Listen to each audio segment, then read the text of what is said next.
One of the things that define a TEDster is you've taken your passion and you've turned it into stewardship. You actually put action to the issues you care about. But what you're going to find eventually is you may need to actually get elected officials to help you out. So how do you do that? One of the things I should probably tell you is I worked for the Discovery Channel early in my career, and that sort of warped my framework. So when you start to think about politicians, you got to realize these are strange creatures. Other than the fact that they can't tell directions and they have very strange breeding habits, how do you actually work with these things? What we need to understand is what drives the political creature. And there are two things that are primary in a politician's heart. One is reputation and influence. These are the primary tools by which a politician can do his job. The second one, unlike most animals, which is survival of the species, this is preservation of self. Now, you may think it's money, but that's actually sort of a proxy to what I can do to preserve myself.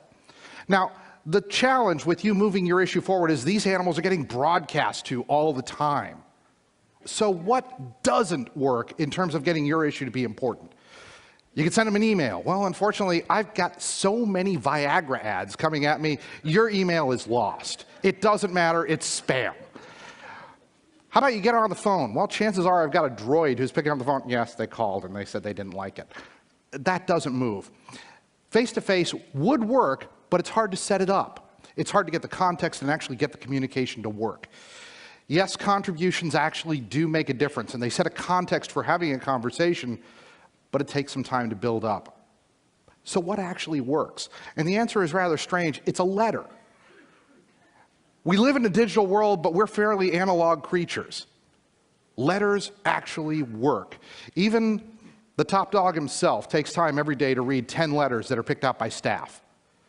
I can tell you that every official that I've ever worked with will tell you about the letters they get and what they mean. So how are you going to write your letter? First of all, you're going to pick up an analog device, a pen. I know these are tough, and you may have a hard time getting your hand bent around it.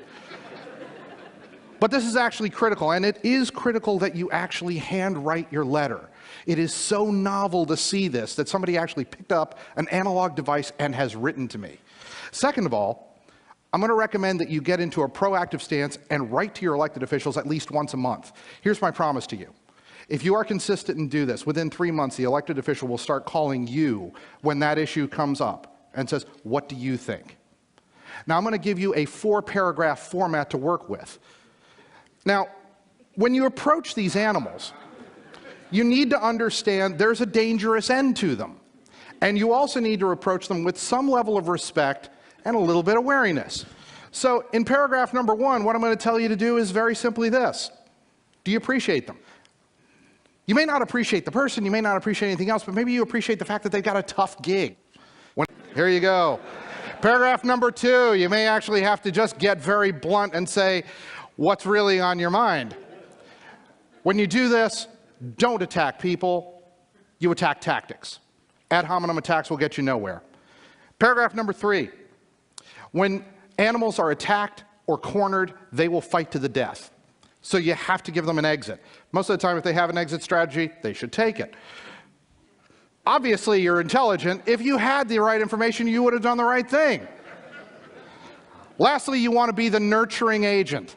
You're the safe place to come into. So in paragraph number 4, you're going to tell people, if no one is providing you this information, let me help. Animals do displays. They do 2 things. They warn you, or they try to attract you and say, we need to mate. You're going to do that by the way you sign your letter. You do a number of things. You're a vice president, you volunteer, you do something else. Why is this important? Because this establishes the 2 primary criteria for the political creature. That you have influence in a large sphere, and that my preservation depends on you. Here is one very quick hack, especially for the feds in the audience. Here's how you mail your letter. First of all, you send the original to the district office.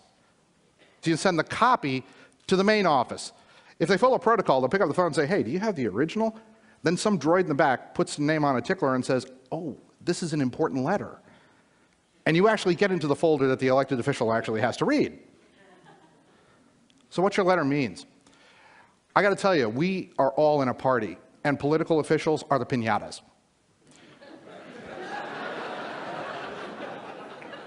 We are harangued, lectured to, sold, marketed, but a letter is actually one of the few times that we have honest communication. I got this letter when I was first elected, and I still carry it to every council meeting I go to. This is an opportunity at real dialogue.